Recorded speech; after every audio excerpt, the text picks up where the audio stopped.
नमस्कार मित्रांनो, घरोघरी मातीच्या चुली या मालिकेमध्ये आपलं स्वागत आहे. पोलिसांनी आता बरोबर त्या माणसाची बॉडी सगळी चेक केलेली असते. तिथे एक मोबाईल सापडतो आणि मोबाईल स्वतःचाच असतो. तो मोबाईल जेव्हा ओपन करतात आणि बघतात तर काय लास्ट कॉल असतो जानकीला. इन्स्पेक्टर लगेच तो कॉल आता डायल केलेला असतो आणि इकडे ऋषिकेश असतो हॉस्पिटलमध्ये आणि ऋषिकेशच्या जवळ अगदी फोन वाजत असतो. की ते तेवढ्यात कोणी फोन केलाय म्हणून बघायला लागते. इन्स्पेक्टर बोरकर बोलतोय असं त्यांनी सांगितलं. तेव्हा ती म्हणते मी जानकी रणदिवे बोलतीये. जानकी म्हणते बोला सर काय झालं, तुम्ही कुठे आहात. तेव्हा ती म्हणते मी हॉस्पिटलमध्ये ऋषिकेशच्या जवळ. इन्स्पेक्टर म्हणतो आम्हाला तुमची चौकशी करायची आहे. माझी चौकशी कशाबद्दल करायची आहे. तेव्हा इन्स्पेक्टर म्हणतात विशाल नावाच्या एका माणसाचा मर्डर झालाय, त्या संदर्भातच तुमची चौकशी करायची. जानकी आता घाबरलेली असते की आता काय एक्झॅक्टली. त्याच्या मर्डर झालाय आणि त्याच्या फोनवरनं शेवटचा कॉल तुम्हाला होता, त्यामुळे तुमची चौकशी करायला लागणार आहे आम्हाला. तेव्हा जानकीला जरा धक्का बसतो. स्वतःला ती सावरते आणि म्हणते हो सर, कधी यायचंय, कुठे यायचंय सांगा, मी तयार आहे चौकशी देण्यासाठी. तुम्ही जे प्रश्न विचारायचे तुम्ही प्रश्न विचारू शकता. आता जानकीने फोन बंद केलेला असतो. आता अवंतिका आणि ऋषिकेश घाबरतात. वहिनी काय झालं, इन्स्पेक्टरने का फोन केलाय. अवंतिका नानांचा फोन ज्या माणसाकडे होता त्याचा खून झाला आणि त्याच्या फोनमध्ये शेवटचा कॉल माझा होता, म्हणून इन्स्पेक्टरने मला फोन लावलाय. चौकशीसाठी इथे येणारे, माझी चौकशी करणारे की तो तुमचा म्हणजे काय संबंध वगैरे, शेवटचा कॉल तुम्हाला कसा लावला. आता बरीच चौकशी होणार आहे ऋषिकेश. अवंतिका म्हणते वहिनी तुम्ही काय सांगताय, त्या माणसाचा मर्डर झाला म्हणून त्याने आपल्याला फोन केला नाही, आपण वेड्यासारखी वाट बघत बसलो. हो ना का अवंतिका, खरंच हे लक्षातच आलं नाही. अवंतिका म्हणते बहिणी अजिबात घाबरायचं नाही, जे काय घडलंय ना ते खरं खरंच सगळं काही व्यवस्थित सांगून टाकायचंय, अजिबात घाबरायचं नाहीये, कळतंय का. इन्क्वायरीमुळे कदाचित आपल्यालाही मदत होऊ शकते. सिटी हॉस्पिटलमध्ये इन्स्पेक्टर आलेले असतात जानकीची चौकशी करण्यासाठी. अवंतिका सुद्धा असते. तेव्हा इन्स्पेक्टर म्हणतात मिसेस जानकी रणदिवे आमच्या बरोबर केबिन मध्ये या, आपण तिथेच बसून बोलूया. इन्स्पेक्टर आता जानकीला केबिन मध्ये घेऊन जातात. इन्स्पेक्टर आता केबिनमध्ये जानकीला घेऊन गेलेला असतो आणि निवांत अशी चौकशी करायची असती. राहुल मात्र मास्क घालून तिथेच बसलेला असतो, कारण राहुलला बघायचं असतं हॉस्पिटलमध्ये एक्झॅक्टली काय सिच्युएशन आहे. आता राहुल लगेच पेपर वाचायचं सोडून देतो आणि इन्स्पेक्टरच्या माघारी आलेला असतो. आता पहिला प्रश्न विचारतो विशालला कसं ओळखता. तेव्हा जानकी म्हणते नाही सर, पर्सनली नाही ओळखत मी त्याला. त्याच्या मोबाईलवर तुमचा नंबर कसा आला. फोन करून तो मला ब्लॅकमेल करत होता, म्हणून तो सारखा सारखा फोन करत होता आणि शेवटचा कॉल सुद्धा त्याच्यासाठीच त्याने मला केला. पैशांसाठी ब्लॅकमेल करत होता तो. नानांचा फोन त्याच्याकडे असं म्हटला 1 करोड रुपये दे आणि नानांचा फोन घे, यासाठी तो मला सारखा सारखा फोन करायचा आणि ब्लॅकमेल करायचा. विशाल याच हॉस्पिटलमध्ये वॉर्ड बॉय होता, पण काही कारणांनी त्याला काढून टाकलं हॉस्पिटलमधून. जेव्हा इथे ऍडमिट होते त्याच दरम्यान त्याला हॉस्पिटलमधून काढून टाकण्यात आलं होतं. दारू प्यायचं म्हणून त्याला काढून टाकलं होतं आणि कदाचित त्यावेळेला त्याने नानांचा फोन घेतलेला असेल, म्हणून तो मला ब्लॅकमेल करायचा आणि 1 करोड रुपये दे, नानांचा फोन देतो म्हणून सारखा टॉर्चर करायचा. मला असं वाटलं की नानांचा फोन गहाळ झालाय, कुठेतरी पडलाय, तो आता सापडणं अशक्य आहे. विशालने फोन चोरला होता हे नंतर कळालं आम्हाला, आणि विशालला जेव्हा कळालं की नानांचा फोन आम्हाला हवाय, खूप महत्वाचा आहे, तेव्हा त्याने डायरेक्ट कॉल केला मला फोन करायचा आणि ब्लॅकमेल करायला सुरुवात केली. नानांचा फोन हवा असेल तर कोणाला काही सांगायचं नाही, 1 करोड रुपये गुपचूप द्यायचे आणि फोन घेऊन जायचा. मी पोलीस कंप्लेंट का नाही केली सर, मला भीती वाटत होती. नानांचा खून कसा झाला, कोणी केला, काहीही तपास नव्हता. त्या गोष्टीचा शोध मला घ्यायचा होता, अगदी काहीही करून. हाच एकमेव पुरावा माझ्यापुढे दिसत होता की फोन मिळाला की नानांचा खून कुणी केला एक्झॅक्टली कळेल, म्हणून मी तो फोन घेण्यासाठी धडपड करत होते. ही पुरावा हातातून गेला असता तर गोष्टी अवघड होऊन बसल्या असत्या आणि सगळंच हातात आलं तर पोलीस कंप्लेंट करणारच होते. सर विश्वास ठेवा. इन्स्पेक्टर म्हणतो ठीक आहे, गरज पडली तर पोलीस स्टेशनला बोलू, तेव्हा नक्की यायला लागणार. जानकी म्हणते हो, जेव्हा बोलवाल तेव्हा येईल मी. तो फोन विशाल तुम्हाला देणार होता, तो फोन कुठे माहित नाही सर, त्याची आणि माझी भेट झालीच नाही. त्याने मला फोन करून बोलावणार होता पण त्याने फोन केलाच नाही, त्यामुळे मी त्याला भेटायला गेलीच नाही. त्याच्याकडे दुसरा फोन नाहीये, त्याच्याकडे फक्त त्याचाच फोन होता. जानकी म्हणते काय, फोन मिळाला नाही. इन्स्पेक्टर म्हणतो फोन तर काढून घेतला आणि पैसे द्यायला नको म्हणून त्याला मारून टाकलं. जानकी म्हणते सर असं काहीच नाहीये, तुम्ही का असं चुकीचा विचार करताय, खरंच असं काही नाहीये. जानकी म्हणते सर मी का मारेन त्याला, मला जर फोन मिळाला असं तर मी पैसे देऊन टाकले असते. मी त्याला पैसे द्यायसाठी पैसेही रेडी केले होते, मी त्याला का मारेल. आणि मी कुणाचा खून वगैरे करेल इतपत मी क्रूर नाहीये, माझी हिंमतच होणार नाहीये कोणाला मारून वगैरे टाकणं. मला जर नानांचा फोन मिळाला असता तर मी कशाला त्या फंद्यात पडली असती. विश्वास ठेवा साहेब, मी त्याला मारलेलं नाहीये. जानकी आता खूप घाबरलेली असते. इन्स्पेक्टरने डायरेक्ट जानकीला विचारलेलं असतं तुम्ही सुद्धा मारलं असंही होऊ शकतंय, मोबाईलसाठी तुम्ही मारलं असेल, असं झालं सुद्धा असेल जानकी रणदिवे. जानकी म्हणते नाही सर प्लीज विश्वास ठेवा, ही करू, मला नानांचा फोन हवा होता, मी पैशांची जुळाजुळव केली, मी त्याला मारून काय फायदा आहे सांगा बरं साहेब. जानकी म्हणते तुमचा काहीतरी गैरसमज होतोय, तुम्ही जे सांगताय ते सिद्ध करायला लागणार, त्याशिवाय आम्ही विश्वास नाही ठेवणार. तुम्ही सिद्ध करू शकता का नाही ना, मग विशालचा खून झालाय आणि संशयित तुम्ही आहात. शेवटचा कॉल तुम्हाला आला होता जानकी रणदिवे, म्हणजे आमचा 100% संशय तुमच्यावरच आहे. शेवटचा कॉल तुम्हाला आला, तुम्ही त्याचा खून केला, हे कोणीही नाकारू शकत नाही. जानकी म्हणते प्लीज प्लीज इन्स्पेक्टर साहेब विश्वास ठेवा, मी नाही असं करणार, मी असं का करेन. कोणाचा खून वगैरे करे एवढी हिंमत नाहीये माझ्यात. प्लीज इन्स्पेक्टर साहेब, बिलीव्ह मी. आणखी म्हणते काहीतरी गैरसमज होतोय, खरंच मी असं काही केलेलं नाहीये. मला जर मोबाईल सहज मिळत होता तर मी खून वगैरे या फंदात कशाला पडीन? का संशय येतोय? मी असं का करीन? माझा काही संबंधच नाही. त्या माणसाला मी मारीन का? तुम्हाला ब्लॅकमेल करत होता म्हणून तुम्ही त्याला मारू शकताय 100%. त्याच्यापासून सुटका करायची म्हणून त्याचा खून केला असू शकतो, असंही होऊ शकतंय ना. त्याच्याकडे मोटिव्ह सुद्धा आहे. आता अवंतिका आलेली असते. सॉरी तुम्हाला डिस्टर्ब करते सर. अवंतिका म्हणते हे जेव्हा सगळं घडलं तेव्हा जानकी वहिनी हॉस्पिटलमध्ये आमच्याबरोबर होता. हवं तर CCTV फुटेज तुम्ही बघू शकता. जानकी वहिनी ऋषिकेश दादापासून हल्लेल्याच नाही आणि मी सुद्धा त्यांच्यासोबतच होते. जानकी म्हणते एक्झॅक्टली तुम्ही CCTV फुटेज चेक करा, तुम्हाला कळेल. आणि हो, पैसे द्यायला मी त्याला गेले होते, पण तेवढ्यात नर्सचा फोन आला की ऋषिकेशवर जीव घेणं हमला झालाय. मी आहे तशी परत माघारी आले आणि मग इथेच थांबले. मी ऋषिकेशला सोडून कुठेच गेले नाही. अवंतिका म्हणते जानकी वहिनी खून करणं इम्पॉसिबल आहे. जानकी वहिनी कुणाचा खून कधीच करू शकत नाहीये, इम्पॉसिबल आहे. तुम्ही CCTV फुटेज चेक करा, तुम्हाला सगळ्या गोष्टी क्लिअर होऊन जातील. इन्स्पेक्टर म्हणतो तुम्ही ॲडव्होकेट आहात आणि कायद्याला पुरावे लागतात हे माहिती. ॲब्सोल्युटली सगळंच माहिती मला, म्हणून तर तुम्हाला माहिती. CCTV चेक करा, तुम्हाला बरोबर कळेल.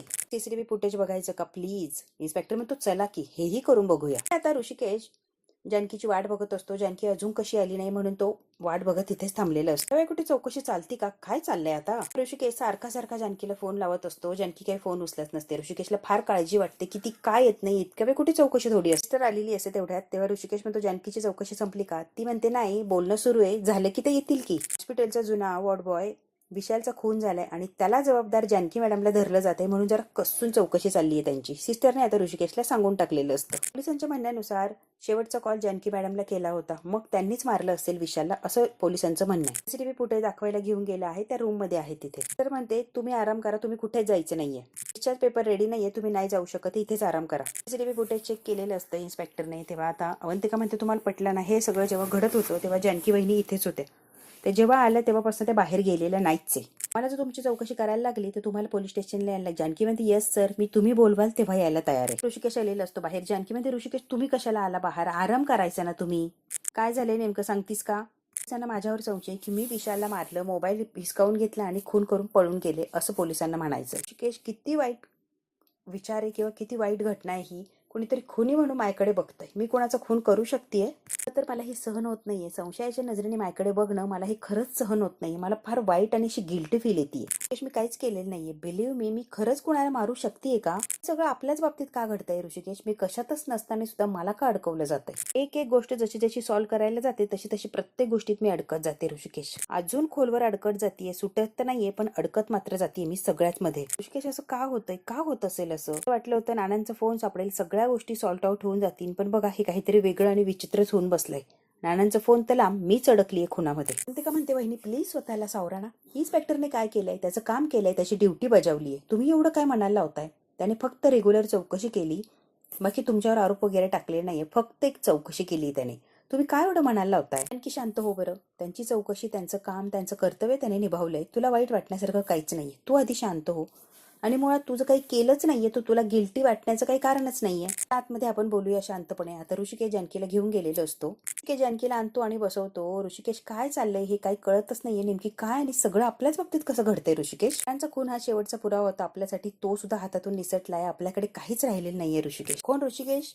विशालकडे होता आणि विशालचा अचानक खून होणं, फोन गायब होणं खूप खूप अवघड आणि कॉम्प्लिकेटेड गोष्टी होत चालल्या. कळतच नाहीये हा शेवट कुठे जाणार आहे आणि शेवट काय या गोष्टींचा. हीच गोष्टी आपल्या हातात नाहीये ना, मग का त्रास करून घेते तू?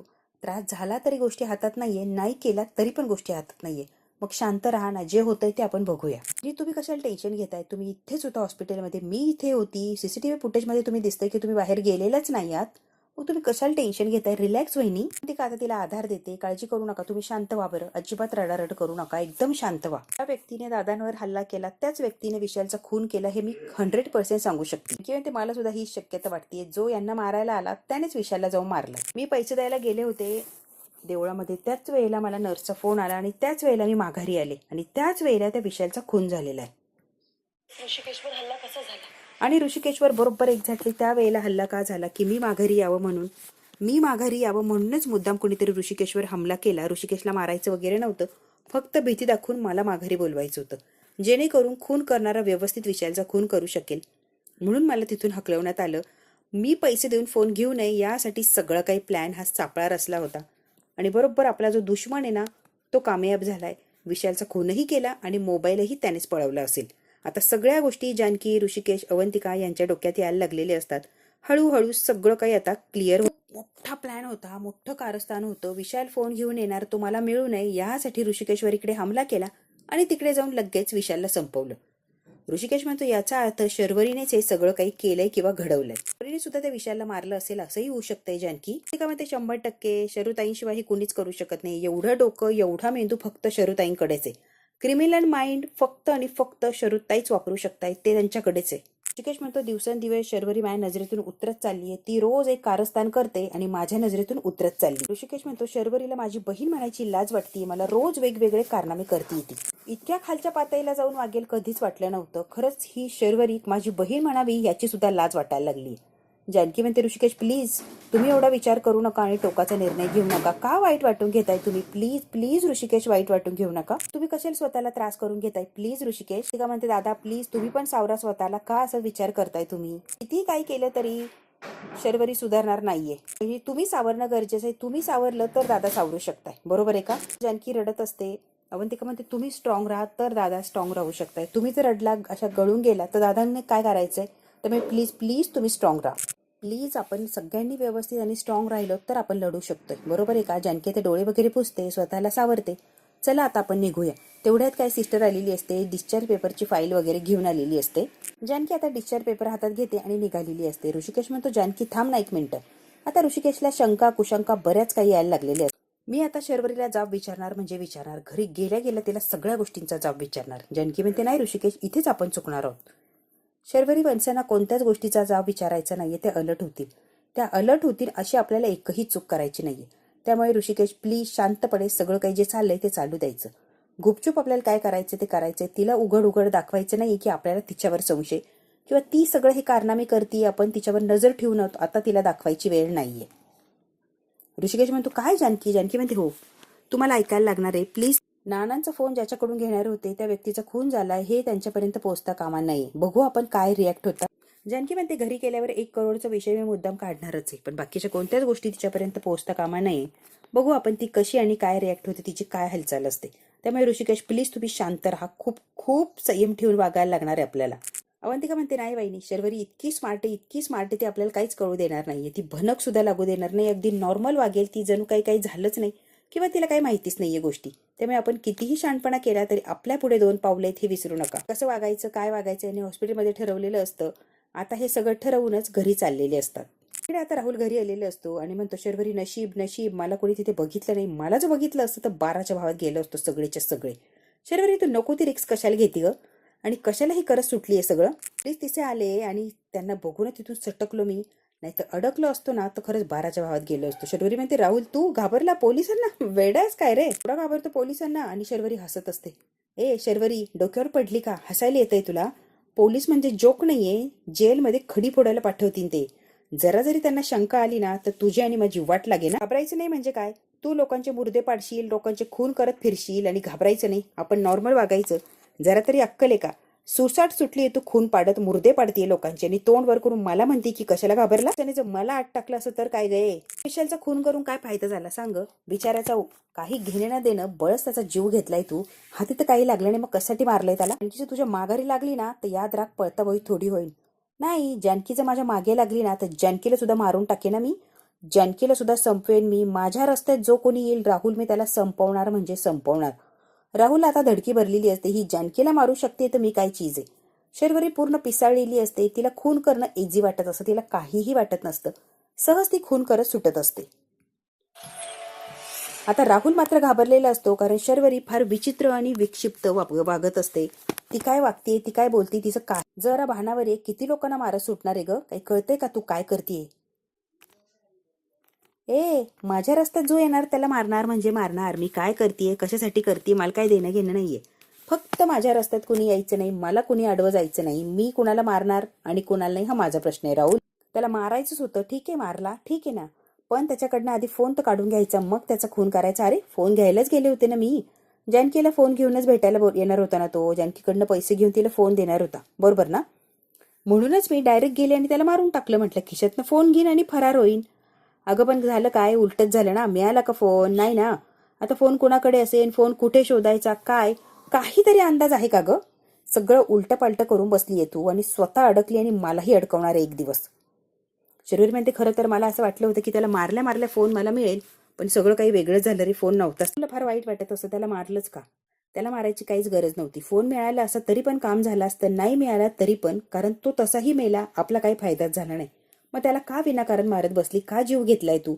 राहुल फार चिडत असतो, बोलत असतो की तू खून करत नको फिरू ग. सगळ्या गोष्टींचा शर्वरीवर काही एक परिणाम होत नसतो. अगदी नॉर्मल शांत बसलेली असते ती. इकडे आता जानकी, ऋषिकेश, अवंतिका हॉस्पिटलमधून घरी आलेली असतात. जानकी म्हणते सावकाश ऋषिकेश सावकाश. आता ऋषिकेश दारामध्ये उभा असतो आणि जानकी ऋषिकेश आता येतच असतात. अवंतिकाने लगेच त्यांच्यासाठी पाणी आणलेलं असतं. ऋषिकेश दादाला फार विकनेस आलेला असतो. जानकी म्हणते तुम्ही बसायचे तोपर्यंत अवंतिका म्हणते हो मी पाणी आणलंय, पाणी घ्या आणि आराम करा. तुम्ही दगदग करू नका, तुम्ही दोघांनीही आराम करा, आरामाची गरज आहे. अवंतिका खूप काळजी घेत असते ऋषिकेश आणि जानकीची. ते पाणी वगैरे पितात. तेवढ्यात काय सुमित्रा आलेली असते. ऋषिकेश जरा उभं राहा, काय झालं आई? तुझ्यावर आजूबाजूच्या लोकांची वाईट नजर पडलेली असेल ना, म्हणून तुला असं होतंय. तू उभं राहा बरं, जरा दृष्ट काढते मी. तुला काहीच कळणार नाही मी काय बोलती काय नाही. तू कशाला काय विचार करतोय? तू उभं राहा, मला जे करायचंय ते करू दे. आधी 1 मिनिटं उभं राहा, दृष्ट काढून देऊ दे मला, मग माझी मनाची शंका निघून जाईल. तू उठ रे. जानकी अवंतिकाला फार वाईट वाटतं. हे सगळे टोमणे, हे जे काय चाललंय ते फक्त आणि फक्त जानकीला मारत असते आणि जानकीच्या बद्दलच बोलत असते. जानकीवर सुमित्राला राग असतो, कारण जानकीमुळेच माझ्या ऋषिकेशची ही अवस्था झाली, असं आता सुमित्राचं म्हणणं असतं. म्हणून ती जानकीला टोमणे मारत असते आणि खूप काही बोलत असते. नको नको ते बोलत असते. अवंतिकाला खरं तर वाईट वाटतं की हे बहिणींना काय काय सहन करायला लागते. स्वतःच्या नवऱ्याला त्या का मारतील? हा काहीतरी गैरसमज होतोय. स्वतःच्या नवऱ्याला वहिनी कधीच मारणार नाही, मग ऐका असं शंका घेताय. आणि सुमित्राला कितीही समजावून सांगितलं तरी सुमित्राला समजणार नाही, हे सुद्धा अवंतिकाला माहिती असतं. त्यामुळे अवंतिका सुमित्राला समजायला जातच नाही. जे काय चाललंय ते तसंच चालू देते. अजिबात तिला काही म्हणत नाही किंवा बोलत नाही. तिला दृष्ट काढायची असती ना, ती जानकीला खुणावते की असू दे, काढू दे दृष्ट, तुम्ही अजिबात काही बोलू नका. कारण ती जर काही बोलली तर वाद होणार आणि उगा जानकीचा अपमान. सुमित्रा दृष्ट वगैरे काढून झालेली असते. अवंतिका ऋषिकेशसाठी चहा घेऊन ये, जरा बरं वाटेल घरचा चहा पिल्यावर. लगेच जानकी म्हणते अवंतिका तू थांब, मी आणते चहा. सुमित्रा जानकीशी अजिबात बोलत नाही, तिच्याकडे बघत सुद्धा नाही. अवंतिका तुला चहा आण म्हणून सांगितलं ना, मग तिला कशाला सांगतीये? तुला काम सांगितलंय मग तूच करायचं, याला त्याला तुझी कामं सांगायची नाहीयेत. जानकीला इतकं इग्नोर करत असते की तिच्या हातानं काही खाणं पिणं सुद्धा ऋषिकेशला द्यायचं नसतं, कारण जानकी ऋषिकेशचा जीव घेणार हे डोक्यात बसलेलं असतं पक्क सुमित्राचं. ऋषिकेशला जानकीपासून धोका आहे, त्यामुळे जानकीला ऋषिकेशच्या जवळ जाऊ द्यायचं नाही, म्हणून सुमित्रा प्रयत्न करत असते. चहा वगैरे काहीही असेल तर तू करायचंय खाणं पिणं, तिला ऋषिकेशच्या जवळ जाऊ द्यायचं नाही. आणि या वागण्याचा ऋषिकेशलाही त्रास होत असतो, जानकीलाही त्रास. अवंतिका म्हणते हो आई लगेच आणते मी चहा, डोंट वरी, मी लगेच चहा घेऊन येते. अवंतिका आता लगेच चहा आणण्यासाठी गेलेली असते आणि सुमित्रा जरा रागाने अशी रूडलीच वागत असते. अजिबात चेहऱ्यावर हसू वगैरे नसतं. जानकीला बघितलं की तिला भयान असा राग येत असतो. ऋषिकेश म्हणतो नेमकी ती कशी वागली सांगतेस का? ऋषिकेश आत्ताच हॉस्पिटलमधून आलाय ना तू, तब्येत बरी नाहीये तुझी, तुला आरामाची गरज आहे आणि या सगळ्या गोष्टींमध्ये तू पडू नको. मी आहे या गोष्टी सगळ्या सावरायला. त्यामुळे ऋषिकेश तू फक्त आणि फक्त तुझी काळजी घे, बस तेवढंच खूप आहे आपल्यासाठी. तू जानकीशी असं का वागतेस मला खरंच कळत नाहीये. नको ना असं वागू प्लीज. अरे ही काहीही करू शकतेय, कोणत्याही थराला जाऊ शकतेय आणि मुळात जानकी दिसते तशी नाहीच आहे. तिचे दाखवायचे दात वेगळे आणि खायचे दात वेगळे. ती जानकी स्वतःच्या स्वार्थासाठी काहीही करू शकते, कोणत्याही थराला जाऊ शकतेय. मला सगळंच कळून चुकले. त्यामुळे ऋषिकेश उगाच मला काही प्रश्न उत्तरांचा खेळ करायला लावू नको आणि कशाचेच काही प्रश्न विचारू नको. जे चाललंय ते चालू दे आणि प्लीज मला नको ना काही विचारू तू. ऋषिकेश मी जेवढं म्हणते ना तेवढं ऐक, या बाईपासून लांब राहायचं. आता ऋषिकेश समजावण्याचा प्रयत्न करतो तेव्हा सुमित्रा म्हणते नको मला समजायला जाऊ, तू जरा शांत राहिलास तर बरं होईल ऋषिकेश. आरामाची गरज आहे आणि तेवढाच आराम कर. नागिनीसारखी आहे ती, कधी सुद्धा डाऊन्स करेल, कधी कोणाला चावा घेईन ना कळणार सुद्धा नाही. नागिन आहे नागिन. आणि नागिन तुझ्या जवळ असल्यावर मी कशी चैन आणि स्वस्त बसू रे? मला नाही स्वस्त बसता येणार. सारखी तुझी काळजी लागून राहते रे ऋषिकेश. ऋषिकेश म्हणतो बास, हे काहीही बोलू नको आणि काहीही वाईट शब्द वापरू नका. नागिन वगैरे तेही जानकीच्या बाबतीत. अगं जानकीला तू ओळखलंच नाही आई, तुझा गैरसमज झालाय तिच्या बाबतीत. ती मुळात मला का मारेल आणि मला मारून तिचा काय फायदा आहे तू जरा सांगतोस का? काहीच उपयोग नाहीये. मला खरं खरं वाटतं ती असं काहीतरी करेल, मला मारेल, घरातल्या लोकांना मारेल किंवा पैशांसाठी सगळं करेल. आई तू असा विचार करणं हे चुकीचं आहे, इम्पॉसिबल आहे. का असा विचार करतेय? जानकी कशी आहे तुला चांगलंच माहितीये ना. ऋषिकेश कशाला आईला काही समजायला जाताय? अहो डोकं फोडून अगदी ओरडून ओरडून सांगितलं तरी त्यांना पटणार नाहीये. मग तुम्ही का त्यांना समजवायला जाताय आणि का स्वतःचा वेळ वायाला घालवताय? ऋषिकेश तुम्ही अजिबात काही विचार करू नका आणि वेळ तर अजिबात वायाला घालवू नका. आईंना काही समजायला जाऊ नका. वेळ आली की आपोआप सगळ्या गोष्टी क्लिअर होतील आणि सगळ्या गोष्टी त्यांना समजून जातील. तुम्ही काहीच त्यांना सांगायला समजायला जाऊ नका. प्लीज ऋषिकेश, नका ना तुम्ही या फंद्यात पडू. तुम्ही फक्त आराम करा बरं. ते जे काय बोलताय त्याच्याने मला काहीही फरक पडत नाहीये. तुम्ही नका वाईट वाटून घेऊ. प्लीज ऋषिकेश, आराम करा. जानकी सुमित्राला बोलतच असते. समजवण्यात काही अर्थ नाही. तेवढ्या जानकीचा फोन वाजतो. जानकी लगेच फोन उचलते. हो दादा, जमेन तेवढ्या लवकर ते पैसे जमा करा. जेवढे पैसे मिळवता येईल तेवढे करा. मी होतो होईल तेवढे लवकरात लवकर तुमचे पैसे माघारी करेल. पण सध्या मला पैशांची गरज आहे आणि प्लीज प्लीज मला पैसे द्या दादा. जानकी आता सगळ्यांच्या समोर पैसे मागत असते. अवंतिकाने आता चहा आणलेला असतो आणि अवंतिकाने फोन सुद्धा ऐकलेला असतो. आता लगेच सुमित्रा म्हणते, कमाल आहे, सगळ्या प्रॉपर्टीची एवढ्या कोट्यावधी रुपयांची मालकीन ही, आणि ही लोकांच्याकडे पैसे मागतीये, हात पसरवतीये. वा, हे नाटक करती काय रे ऋषिकेश? सगळे पैसे हिच्याकडे असताना लोकांकडे पैशासाठी भीक मागतीये. हे नाटकी वागणं नाही तर काय रे ऋषिकेश? तुला विश्वास असो किंवा नसो, मला हिच्यावर विश्वास आहे. ही महापाताळ यंत्रीबाई आहे, नागिन आहे, नागिन. आई, जितके काही पैसे आहे, जेवढ्या कोटीने पैसे माझ्या नावावर, त्यातला 1 रुपया सुद्धा स्वतःसाठी वापरू शकत नाहीये. हे तुम्हालाही चांगलं माहितीये. मग का तुम्ही सारखं सारखं टोमणं देताय मला? किती जरी पैसे असले तरी त्या पैशांचा उपयोग नाहीये. ते मला काढताच येणार नाहीये, वापरताच येणार नाहीये. एका माणसाकडे नानांचा फोन आहे. तो फोन देण्यासाठी त्याने 1 करोड रुपये मागितले आणि त्या माणसाला 1 करोड रुपये द्यायचेत ना, म्हणून मी सगळी काही खटाटोप करतीये, हे झटापट चाललीये. 1 करोड रुपये मी देणार आणि त्या माणसाकडून नानांचा फोन घेणार. म्हणून मला पैसे हवेत. आई, कळालं का? मला पैसे का हवेत आणि लोकांकडे भिका का मागतीये मी? सुमित्रा म्हणते, डोकं फिरलंय काय ग जानकी? एका साध्या फोनसाठी 1 करोड रुपये द्यायला लागलीये. खरंच अक्कल बिक्कल आहे का जागेवर? एवढा पैसा उधळायला लागलीये, जराही काही लाज वाटत नाहीये का जानकी? सुमित्रा इतकी बोलते या जानकीला. हो आई, एवढ्याच्या फोनसाठी 1 करोड रुपये द्यायला तयार आहे मी. कारण तुम्हाला सांगितलं होतं, मी विक्रांत भाऊजीच्या फोनमध्ये मेसेजेस वाचले आणि जेव्हा सगळ्यांच्या समोर ते मेसेज दाखवायला गेले तर अचानक ते मेसेज डिलीट झाले. जे मेसेज विक्रांतच्या फोनमधून डिलीट झाले ते नानांच्या फोनमध्ये 100% असणार आहे. आणि नानांच्या फोनमधले मेसेज समोर आले की सगळ्यांना सत्य काय ते कळणार. म्हणून मी त्या फोनची किंमत 1 करोड रुपये पकडली आणि 1 करोड रुपये मी देणार आहे. नानांचा तो फोन मिळवण्यासाठी 1 करोड रुपये मी देणार म्हणजे देणार. आता शर्वरी सुद्धा आलेली असते आणि शर्वरीने हा सगळा प्रकार ऐकलेला. चोरी कोणी केली, खून कसा केला, या सगळ्या घटना कशा घडत गेल्या, सगळ्या गोष्टींचा सोक्ष लावणार. तोपर्यंत मी काय शांत बसत नसते आई. की तुला काय सिद्ध करायचंय ग हे सगळं करून? शर्वरी लगेच मध्येच बोलते. ती म्हणते, हो ना, जे सिद्ध करायचंय ना ते सत्य समोर आलं की आपोआप सिद्ध होणारच आहे. मला कुणाला सांगण्याची गरज नाहीये बरं का शर्वरी वंश. आता कांगावा करायला लागलेली असते. अगं, तिला अजून सुद्धा संशय आहे माझ्यावर. सगळं झालंय पण ती काय मला सोडत नाहीये बाबा. ती अजून सुद्धा संशय घेती आणि माझ्या माघारी लागलीच आहे. मी खून केलाय हे तिला सिद्ध करायचंच आहे, काहीही करून. अजून काय सिद्ध करायचंय मला तर कळतच नाहीये. शर्वरी आता कांगावा करत असते. जानकी फक्त तिच्याकडे रागाने बघते. हा भाग तर इथेच संपतो. पुढच्या भागात काय होणार आपण अगदी थोडक्यात बघूया. म्हणते जानकी, एक गोष्ट लक्षात ठेव, पैसा, प्रॉपर्टी, घरात जे काही आहे एकटीचा हक्क नाहीये, सगळ्यांचा हक्क आहे. जे काही नानांनी तुझ्याकडे प्रॉपर्टी, पैसा दिलाय तो सगळ्यांना सारखा वाटून दे. जानकी, तुझं एकटीचं नाहीये आणि किती दिवस हे सगळं ठेवणार आहे ग माझं करत? ती म्हणते, काही झालं तरी मी हे करू शकत नाहीये. तुम्ही कितीही मला टॉर्चर करा, कितीही फोर्स करा, मी काहीही करणार नाही. सुमित्रा म्हणते, तुला हे करायलाच लागणार आहे. तू कशी करत नाही ना, मी सुद्धा बघतेच आता. तुझं असा आडमोठेपणा करणार असेल ना जानकी, पैसा जर सोडणार नसेल तर आपण डायरेक्ट कोर्टात भेटूया. कारण कोर्टात भेटण्याशिवाय आपल्याकडे पर्याय नाहीये. तुला जर नाही ऐकायचंय तर नको ऐकू. मी सुद्धा आता काही कमी नाहीये. कोर्टात भेटायचंय म्हणजे भेटायचं. शर्वरी आता रूम मध्ये आलेली असते आणि राहुलला म्हणते, सगळ्यात आधी जानकी खरं बोलती की खोटं बोलती की आपल्याला मिसगाईड करण्याचा प्रयत्न करते हे शोधून काढायला पाहिजे. त्यापेक्षाही महत्वाचं फोन कुठे हे शोधणं गरजेचं आहे. जानकी खरंच त्या माणसाकडे फोन आणायला जाणार आहे का 1 करोड रुपये घेऊन? मी चुकीच्या माणसाला मारलं असं आता शर्वरीला वाटायला लागलेलं असतं. आणि जो फोन आहे 1 करोड रुपये देऊन जानकी मिळवणार आहे, तो जो फोन जानकीच्या हाती आला तर करायचं काय? शर्वरी आणि राहुल आता पेचात सापडलेले असतात. खूप मोठ्या टेन्शनमध्ये असतात. कारण आपण खून केला तो चुकीचा व्यक्ती आहे आणि जानकीला फोन देणारा व्यक्ती दुसराच कोणीतरी आहे. नानांचा फोन जर जानकीच्या हाती लागला तर शर्वरी अडकणार यात काही शंकाच नसते.